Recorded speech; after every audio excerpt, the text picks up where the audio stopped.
Well, hello, everyone. My name is John Eric Gilot. I am here with my co-author. Kevin Pawlak here as well with Uh, Emerging Civil War. yes, we are here with Emerging Civil War to talk about our new book, John Brown's Raid, Harper's Ferry, and the Coming of the Civil War, October 16 to the 1859. Just came out a few months ago now, and we're happy to take you through quickly through John Brown's life, his raid, the trial and execution and fallout. And I hope everyone watching already knew what happened in John Brown's raid, that I didn't spoil it there with the trial or execution. But I trust with this crowd, everyone is familiar with what we're talking about here. So let's jump into our story. So, John Brown is someone who, he evokes a lot of emotion in people. He's been alternately seen as a hero, as a villain. He's been appropriated by protagonists and antagonists over the years. So, understandably, our idea, our vision of John Brown, it's been skewed a little bit over the years, and it seems like each generation kind of has some introduction to Brown or some vision of who he was. So, like this gentleman on the screen here, some of you may have first come across John Brown in the classic Santa Fe Trail with that wild-eyed Raymond Massey, who actually in his younger years also played Abraham Lincoln. Well, that's not John Brown, of course. That's Ed Bars. But for some 44 million people who turned in just when it aired to watch Ken Burns' Civil War, their very first introduction to John Brown was Ed Bars telling you in that classic Ed Bars gravelly voice, telling you that John Brown, failure and everything in life, important for only one thing. And then you have the narrator, David McCullough, telling you that Brown was an inept businessman who had failed 20 times in 6 states and defaulted on his debts. So, from my part, this series had helped me really get interested in John Brown. How could someone fail so spectacularly, seemingly, and still command so much attention? And then, of course, within the last few years, I think in 2020, a new generation was introduced to John Brown through Ethan Hawke and the Good Lord Bird. I know my co-author just finished watching this, and we were just talking about it the other day. Highly entertaining. I loved it. Uh, Hilarious. The history, they took some Hollywood license, as most movies do, but for an entertainment value, really interesting. But for a lot of people, this is how they have come to know John Brown. But who was John Brown? He was born May 9th, 1800, in Torrington, Connecticut, to devout Calvinist parents. And, in Calvinism, they believed in divine predestination. So when John Brown says later in life that he felt that he was God's instrument to destroy slavery, he truly felt that was his calling on earth. His father, Owen Brown, was also an abolitionist. He moved his family west to Ohio in 1805, where he helped found the Western Reserve Anti-Slavery Society. He founded a church that was dedicated to anti-slavery activism. He was an early trustee for Oberlin College. So Brown, kind of grew up in this environment.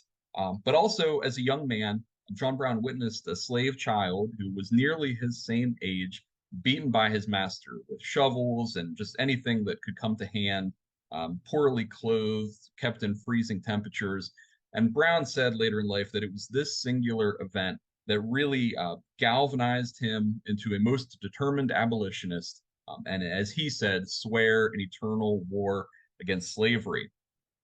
So, just like they talked about in Ken Burns' Civil War, Brown dabbled in many different lines of work over the years. He owned a tannery.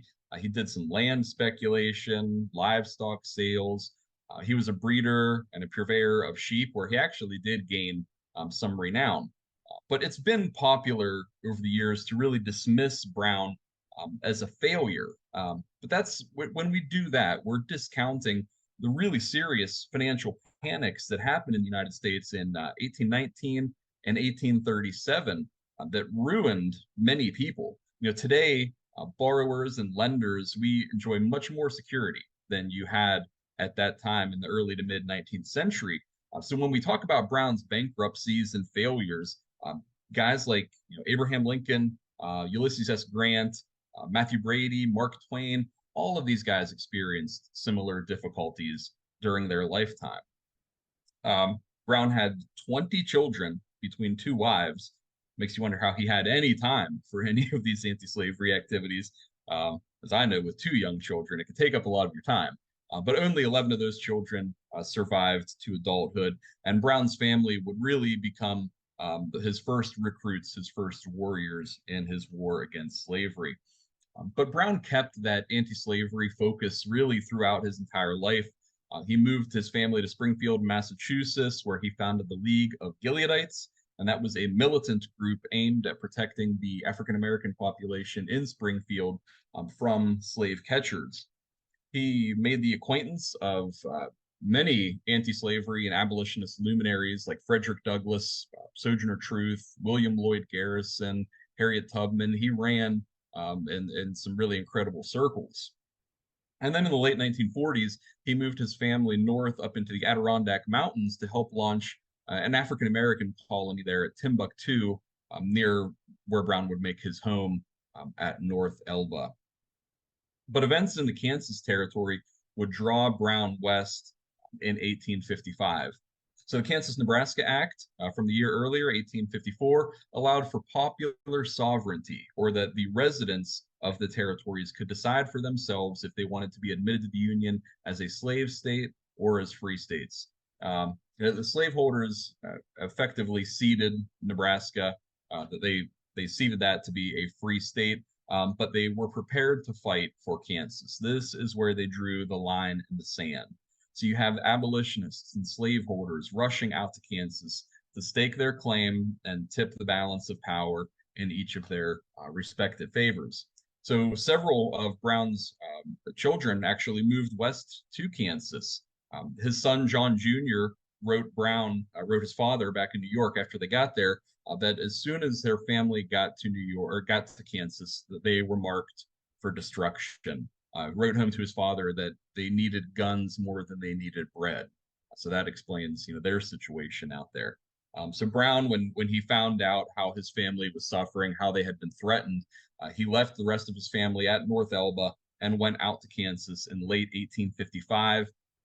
And he really immediately got wrapped up in this kind of pseudo warfare that was going on out there, this precursor to the Civil War. Brown led a militia company during the Wakarusa War in late 1855. He did not make it to Lawrence, Kansas, in time before the town was sacked in May 1856. He was still on his way there when the Border Ruffians had sacked Lawrence. But when he got there and he saw the destruction in town, he was enraged.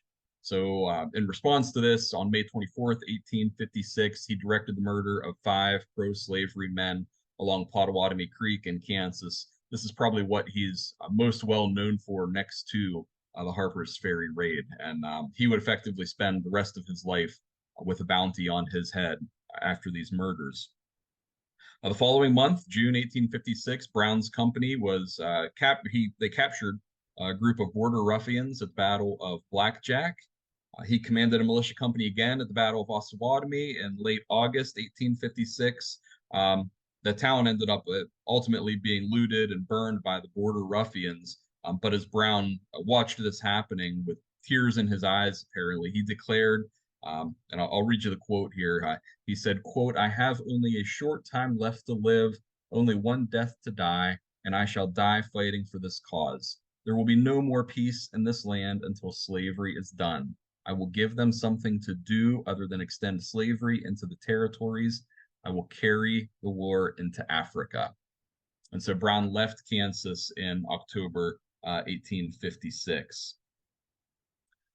So he returned east in early 1857, and he really spent the next 2 years just crisscrossing between Kansas and Ohio, Pennsylvania, Massachusetts, and New York. And he spent this time gathering money, arms, equipment, and men for this war on slavery that he intended to wage. Um, he did keep his men from that he had with him in Kansas. He kept them in Kansas and in Iowa, and started to unpack his plans to them and to others to strike at slavery in far off Virginia. He started to develop a relationship with several gentlemen of some means that would they later come to be known as the Secret Six. That's Franklin Sanborn, George Stearns, Garrett Smith, Theodore Parker, and Thomas Wentworth Higginson, and Samuel Howell. All men of means. They all pledged to financially support Brown and his various anti-slavery activities. On May 8th, 1858, Brown convened what he termed as a constitutional convention in Chatham, Canada. And it was there that he unveiled this provisional constitution for a free state that he envisioned somewhere in the Appalachian Mountains. His plans were almost wrecked early on in the spring of 1858 when Hugh Forbes, who was a disgruntled mercenary that Brown had hired, outed Brown and several and his plans to several prominent abolitionists like William Seward, Henry Wilson, Horace Greeley. Forbes had been hired by Brown to train his men in Iowa, but he left very shortly thereafter after several disagreements with Brown. So when this happened, the Secret Six called on Brown to return to Kansas to delay this Virginia expedition, make himself known in Kansas that he was there to throw off any suspicion towards him or towards the Secret Six themselves. So Brown, was a little discouraged, but he went back out west, and in December 1858, he raided into Missouri. He liberated 11 slaves, shepherded them north all the way to Detroit and on into Canada. But along the way, he was chased by border ruffians, pro-slavery posse. So he armed his slaves near Holton, Kansas, at a place called, or at an event called the Battle of the Spurs, where Brown armed these slaves that he had recently freed and defeated this posse that was after him. So this really demonstrated to Brown that that he could carry slaves north into freedom, and that these slaves were going to be willing to fight for their own freedom. So a precursor to Harper's Ferry, what he thought might happen there. So in early 1859, he returned east. He said he thought it was his duty to draw the scene of the excitement to some other part of the country. And so in June 1859, Brown and two of his sons arrived in Chambersburg to the house you see here. It's the Mary Rittner boarding house. It's a museum today. It's operated by the Franklin County Historical Society, a really impressive little museum. But here in Chambersburg, Brown began to accumulate his arms, his equipment, and his men for this strike in Virginia, which ultimately landed at Harper's Ferry. Now, Harper's Ferry was founded in 1763. For decades, it had attracted settlers and just visitors and curiosity seekers for its natural beauty. People like Thomas Jefferson.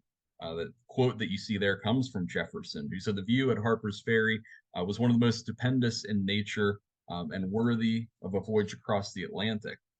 But Harper's Ferry had an armory, an arsenal, a rifle works. One of the two national armories had been established there shortly after the Revolutionary War in the late 1790s. The other, of course, in Springfield, Massachusetts. There were around 100,000 firearms stored at the armory and the arsenal at this time. But Harper's Ferry was also a transportation hub. You had the Shenandoah Canal, the C&O Canal, the Baltimore and Ohio Railroad, the Winchester and Potomac Railroad, all converging on this little spit of land at Harper's Ferry. Brown had actually sent one of his men, John Edwin Cook, to Harper's Ferry as early as June 1858 with instructions to gather maps, study the local slave population, ingratiate himself in the area. So Brown, he'd had eyes on Harper's Ferry for a while. But why Harper's Ferry? Why not anywhere else? Brown was familiar with this area. He had actually surveyed some property there for Oberlin College in 1840. He later admitted that he actually spent more of his time there examining the mountain ranges as a secure route for fugitive slaves than he had in surveying the land.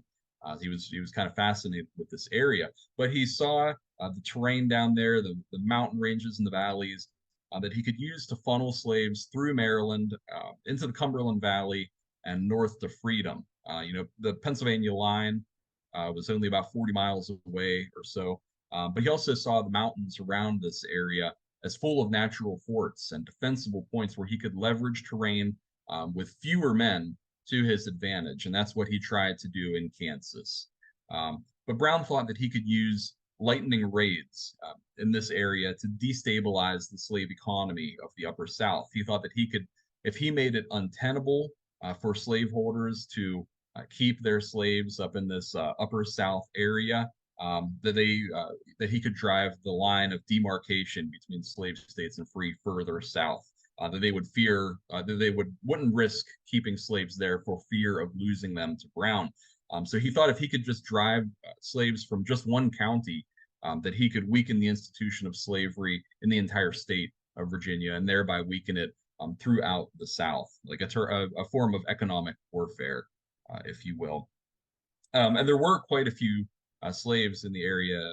This is one of the maps from our book here showing the slave population based on the 1860 census, but approximately the number that you would have seen there in 1859 when Brown was in the area. You can see about 4,000 slaves in Jefferson County, where Harper's Ferry is located. Approximately 20,000 slaves in the whole area there, the surrounding counties around Jefferson and Harper's Ferry. So Brown, or as he was going by, an alias of Isaac Smith at that time, he arrived in Harper's Ferry and in the neighborhood there in early July 1859, almost 164 years ago exactly. And he rented a farmhouse about 5 miles across the river over in Washington County, Maryland, called the Kennedy Farmhouse. It was a very small farmhouse that you see here. Down in the bottom corner, you can see an engraving of what it looked like at that time. And today it is a historic site and a museum. But it sat back off the road. Brown thought that this was an ideal spot. It could protect his men from prying eyes. He maintained a presence in Chambersburg where he would receive his arms and his recruits and forward them, received there on the Cumberland Valley Railroad, and then forwarded from there down to the Kennedy Farmhouse, all during the summer and fall of 1859.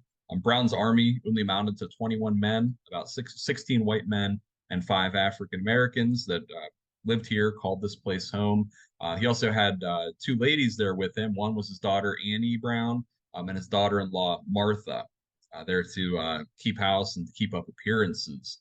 But Brown gathered his men here at the Kennedy Farmhouse without them knowing the express purpose that Harper's Ferry was their target. He didn't unpack that to them until later in August. And at that point, when he told them that Harper's Ferry was their target, there was a near mutiny. One of his men actually left the Kennedy Farmhouse for several days to cool off until cooler heads prevailed. And ultimately, Brown's men decided to go along with Brown's plan until, as they called it, until he proved incompetent. They would go along with him. So by the fall of 1859, Brown was running out of money. He was perpetually short of money. But it became apparent that his army wasn't going to grow any larger. He tried to recruit Frederick Douglass to join him in August, and Douglass had deferred. And the longer that Brown waited, the greater risk that he ran, really, of being exposed, of someone outing him. So on Sunday, October 16th, he called his men together. He read them his Constitution from Chatham. He distributed commissions and his provisional army. He gave the men their assignments. And that night, he called on his men, saying, "Men, get on your arms. We will proceed to the ferry." And that is where I will have my co-author, Kevin Pawlak, pick up here. So with those famous words, Brown and 18 of his men, he left 2 behind at the Kennedy Farmhouse, began a march that was described as something as solemn as a funeral procession, about 5 miles down the road and down the towpath of the Chesapeake and Ohio Canal, along the Potomac River to Harper's Ferry itself. It was raining that night. Brown's men had been covered by ponchos, hiding most of the weapons that they had armed themselves with before arriving at Harper's Ferry. But as soon as the lights of the town in the distance began to show themselves, Brown and his men began to take their arms out from underneath their ponchos and approach the town quietly. The first objective of Brown and his men was to achieve the capture of the Baltimore and Ohio Railroad Bridge, which you can see in this 1859 sketch of Harper's Ferry, sort of on the left side of the sketch itself. Brown and his men managed to capture very quickly and very quietly without firing a shot the watchman on the bridge that night, who was a gentleman by the name of Bill Williams. And then quickly they proceeded across the bridge into Harper's Ferry itself, now having crossed the Potomac River from Maryland into Virginia. John Eric, you can go to the next one for me, please. And there in Harper's Ferry itself, Brown's men began to fan out and capture the major objectives of their raid into Harper's Ferry. Most notably, Brown and his men managed to capture the United States Armory, captured Daniel Whalen, the gatekeeper there at the south end or the east end of the Armory Yard, where you can see is labeled the engine house. Today, Brown explaining to Whalen that he was from Kansas. He had come from Kansas to free the slaves, and that, quote, "If the citizens interfere with me, I must only burn the town and have blood." With that, Brown's men were able to capture the entirety, almost the entirety, of the United States Armory, 22 buildings, about 600 yards extending up the Potomac River from the engine house where Brown made his headquarters.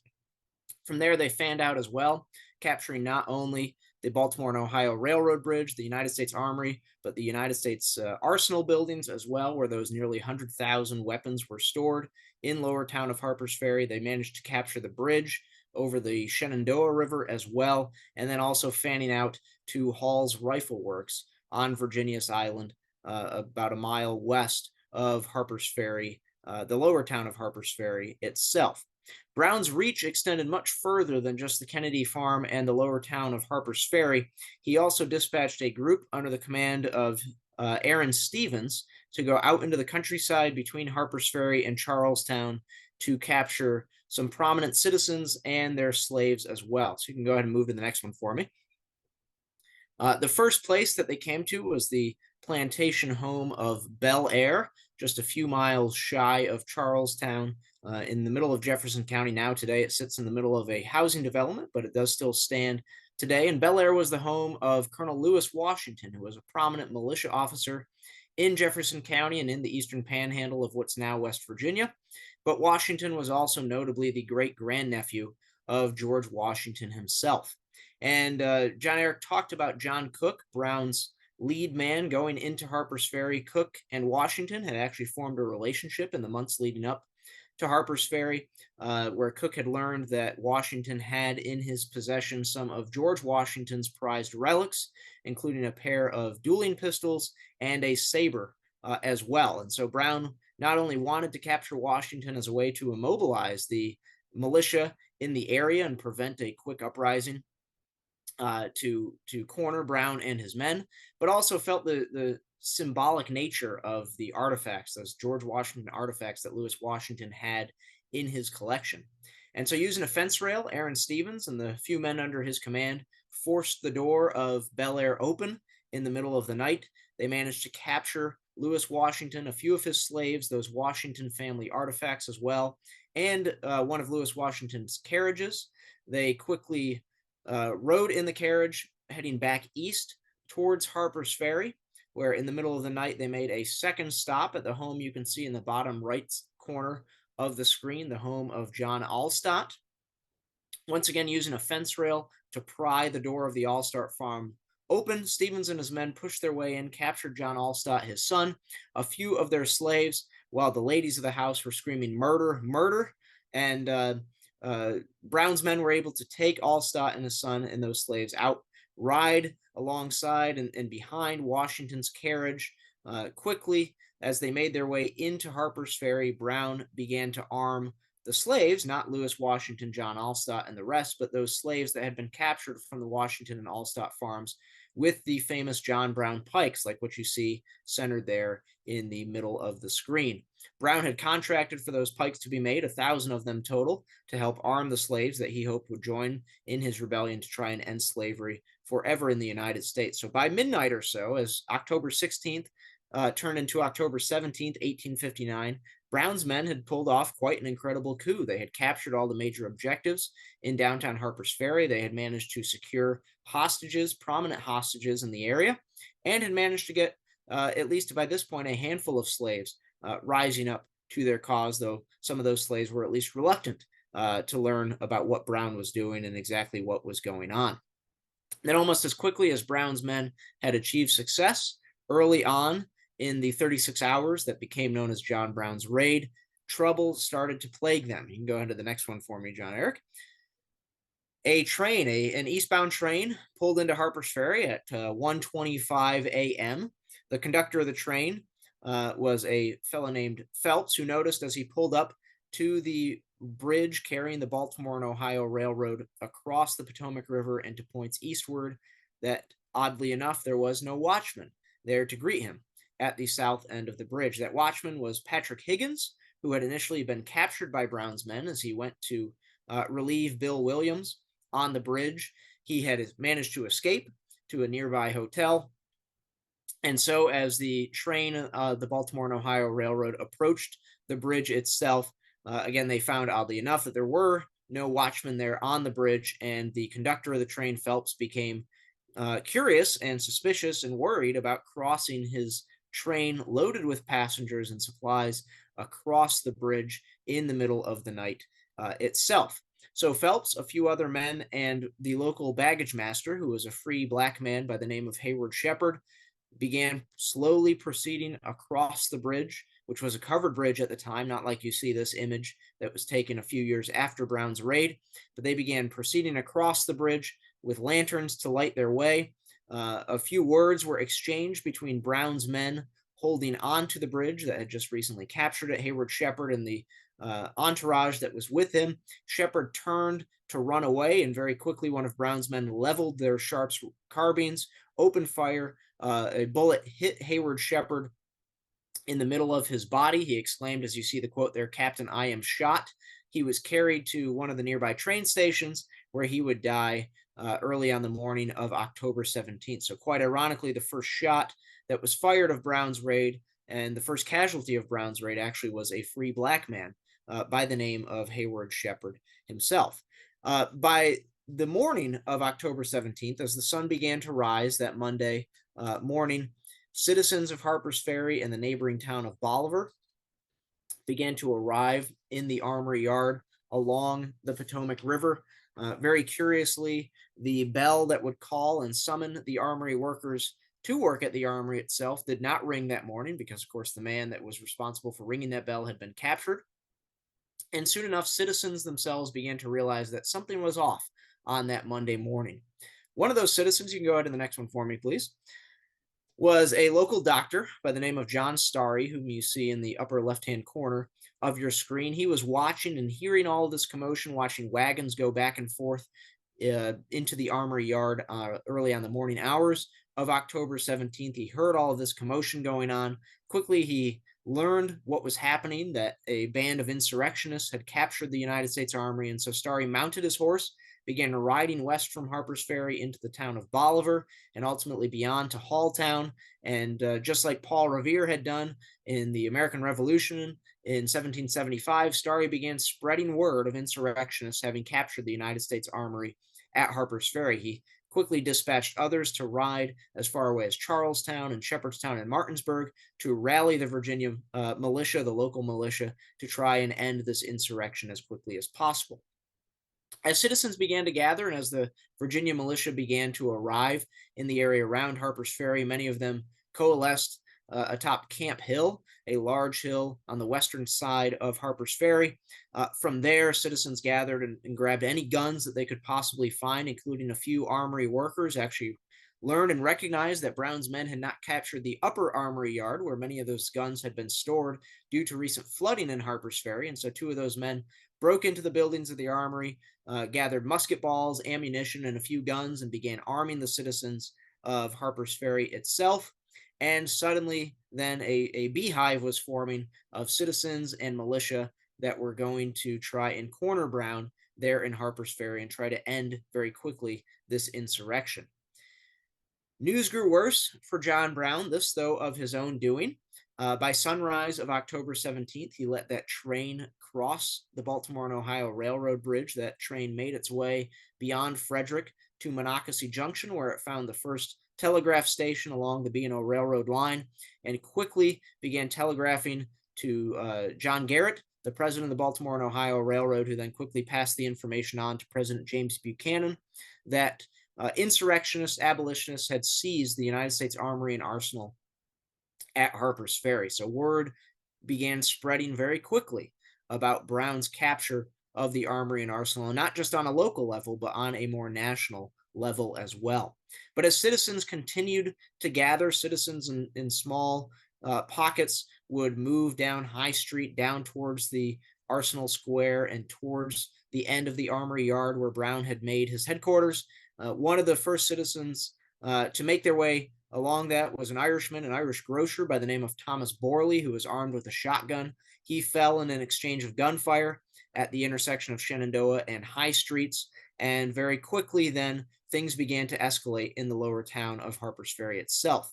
Later on that morning, most of the militia, the local militia, had arrived, which consisted of the Jefferson Guards, the militia unit from the county seat of Jefferson County, Charlestown.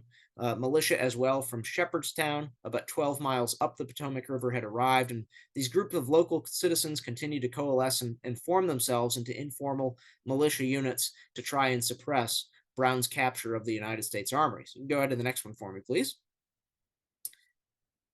The militia was ultimately led by Robert Baylor, who organized a multi-pronged offensive against Brown's men. Late on the morning of October 17th, you can see the Shepherdstown militia moving straight down High Street in the direction of Arsenal Square and the United States Armory. A group of local civilians secured the Shenandoah, the bridge over the Shenandoah River, so hemming in Brown's men from that direction. The Jefferson Guards as well crossed at a dam a couple of miles upstream from the United States Armory, made their way across the Potomac River, and then began proceeding cautiously down the towpath of the Chesapeake and Ohio Canal to capture the Baltimore and Ohio Railroad Bridge. So you can see this is an effort to try and hem Brown in to the small section of Harper's Ferry that he actually had total control over, the area around the Wager House Hotel, the Baltimore and Ohio Railroad Bridge, and the famed engine house, which, of course, soon enough would become known as John Brown's Fort. These militia attacks all served to drive Brown's men out of Arsenal Square and bring them into the engine house, and a few men under the command of Brown's second-in-command, John Kagi, also formed a defensive position around Hall's Rifle Works on Virginius Island that you can see towards the bottom left of the screen itself. But as some of Brown's men were running towards the engine house and towards safety, one of them, by the name of Dangerfield Newby, who was actually a man who was born a slave and still had several children, and his wife Harriet, enslaved in Prince William County, Virginia. Newby made his way, dashed across the street, down the street towards the engine house. As he did so, a man from about 3 stories up above him loaded a railroad spike into his musket, into his shotgun, and fired it. That railroad spike went straight through Newby's throat, causing an incredibly severe and ghastly wound. Newby bled out on the streets of Harper's Ferry itself. So the first man to be killed of Brown's command was actually a black man, and of course a formerly enslaved man as well, that would be laying out on the streets. Now, by this point, Brown recognized the situation that he was in. Some of his men began urging him to try and get out of Harper's Ferry, to try and leave the town itself. Brown was unwilling to do so, though, and actually sent out one of his men under a flag of truce to try and negotiate an opening of the B&O Bridge for Brown and his men to get north of the Potomac River, to get a head start, and then to be chased after that. That raider was William Thompson, who was actually captured and dragged to the Wager House Hotel, so Brown's attempts at negotiations began to fail. Even worse, coming that afternoon of October 17th, you can go ahead to the next one for me, please. Martinsburg militia arrived, and they advanced, began basically leapfrogging down the 600 yards, the 22 buildings of the United States Armory. They managed to drive the remainder of Brown's men into the engine house itself, which you can see on the right side of the screen. Some of those Martinsburg militiamen actually managed to break out the windows as well of the engine house to free some of the hostages that Brown had imprisoned there for a time. But now Brown's control of Harper's Ferry really centered right around that engine house itself. Curious citizens continue to come out and take pot shots throughout the day, including Harper's Ferry's mayor by the name of Fontaine Beckham. John Eric, if you can advance to the next one for me, please. Beckham was overlooking the engine house and the scene of the action from a nearby water tower just opposite Armory Row from the engine house itself. When Beckham himself was shot and would ultimately die, you can see his grave there. He rests today in Charlestown, just a few miles west of Harper's Ferry. One of Brown's sons as well was also shot. That would be Oliver Brown and Watson Brown as well. Two of Brown's sons were killed in Brown's raid. And as you can see there, Brown, as one of his sons, was in the engine house, moaning and groaning from his serious wounds. Brown told him, "If you must die, die like a man." But at this point, with so much shooting and so much fighting having gone on, and of course the deaths of several civilians of the Harpers Ferry and Bolivar area, most notably Mayor Fontaine Beckham, that threw the militia, the local civilians that had gathered to take part in this historic event, into a rage. One man put it of the militia at that point, he said they were half armed and half drunk, which is never a good formula for anybody to be involved in a shooting match. And so at this point, with Beckham's body, with Beckham having been killed, Hayward Shepard having been killed, Thomas Borley, George Turner, who was actually a West Point graduate, having been killed in the raid as well, things began to turn quite ugly in the lower town of Harper's Ferry. John Ayer, go ahead to the next one for me, please. Dangerfield Newby, who you see there on the left-hand side of the screen, I mentioned he had been suffering and had died from that very ghastly wound. One man, Alexander Boatley, who served on many battlefields during the American Civil War, said that quote that you see at the top of the screen of Newby's mortal wound: "I never saw on any battlefield a more hideous musket wound than his." Newby's body was soon desecrated. His ears were chopped off. He was thrown, his remains were thrown into an alley that was ultimately known and called today as Hog Alley, where his remains were rooted through by hogs.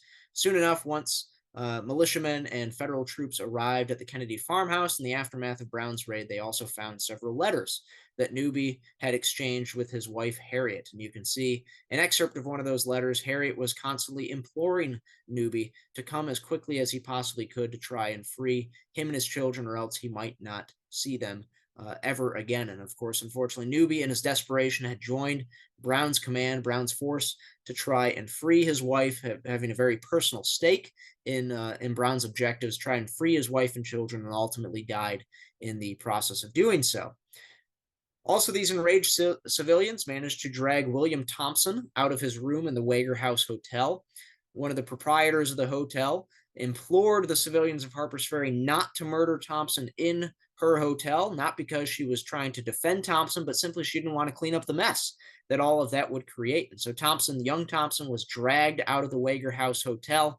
As he said that quote there, you can see at the bottom: "You may take my life, but 80,000 will rise up to avenge me and carry my purpose of giving freedom to the slaves." Thompson was carried to the Potomac River. His body was shot. His remains were tossed into the river itself. They washed up on a rock, and they were used as target practice by the local militia for the rest of the day on October 17th, as those half-drunk and half-armed men continued to arrive in Harper's Ferry at the scene of the action. In the night of October 17th, some of Brown's men, just a few, managed to escape across the Potomac River as they slipped unnoticed from Arsenal Square, made their way back to the Kennedy Farmhouse, and began moving through the mountains of western Maryland, headed towards Pennsylvania to try and escape the catastrophe that had befallen Brown and his command there in the lower town of Harper's Ferry. Soon enough, it would only get worse as well. If you go to the next slide for me, please. Because arriving opposite Harper's Ferry late on the night of October 17th was a force of 90 United States Marines that had been pulled from their garrison position in the Washington Navy Yard. They were ultimately led by Lieutenant Colonel Robert E. Lee, who did not even have enough time to grab his military uniform from his house at Arlington to lead the Marines towards Sandy Hook, Maryland, a small hamlet across the Potomac River from Harper's Ferry and then into Harper's Ferry itself.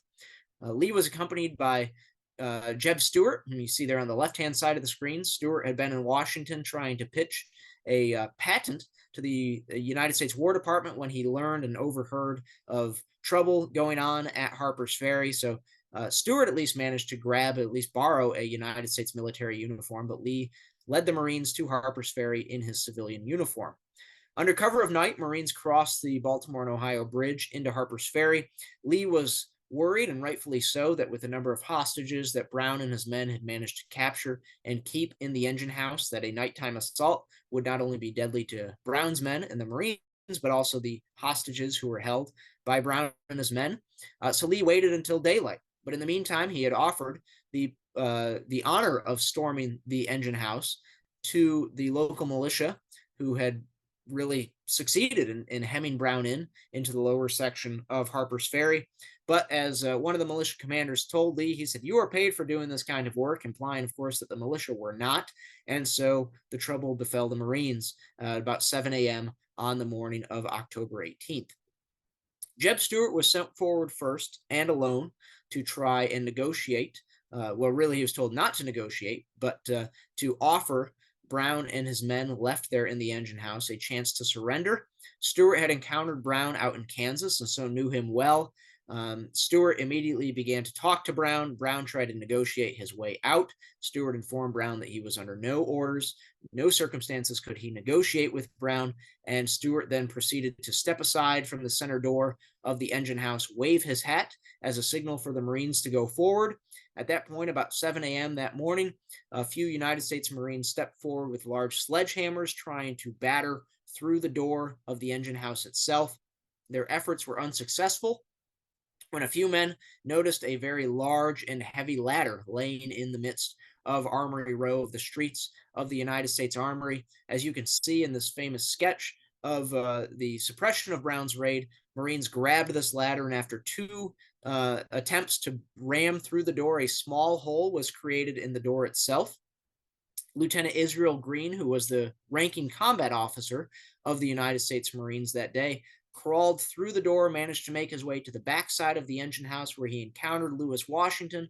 Washington pointed out Old Osawatomie, as he put it, one of Brown's famous nicknames, to Green. Green proceeded to advance towards Brown. He tried stabbing Brown through the breast, but his sword hit something hard. His sword doubled over, and he managed to whack Brown across the neck, bringing Brown to the ground.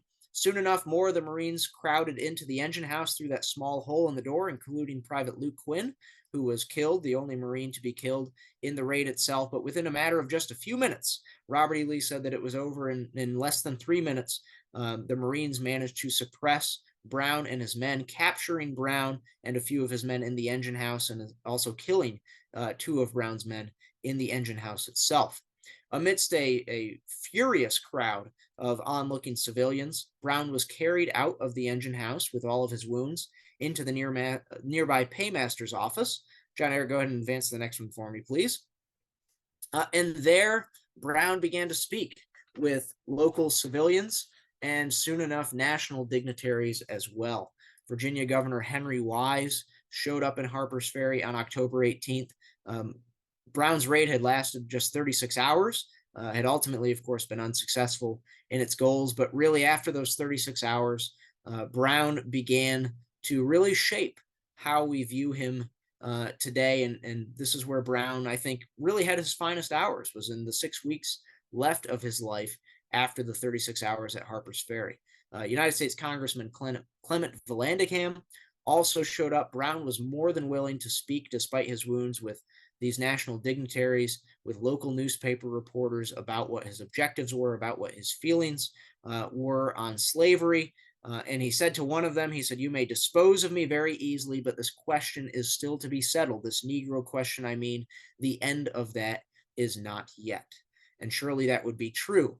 The next day, October 19th, Brown and the men of his command that had survived and had been captured by the local militia and by the Marines were transported by rail to Charlestown, the county seat of Jefferson County.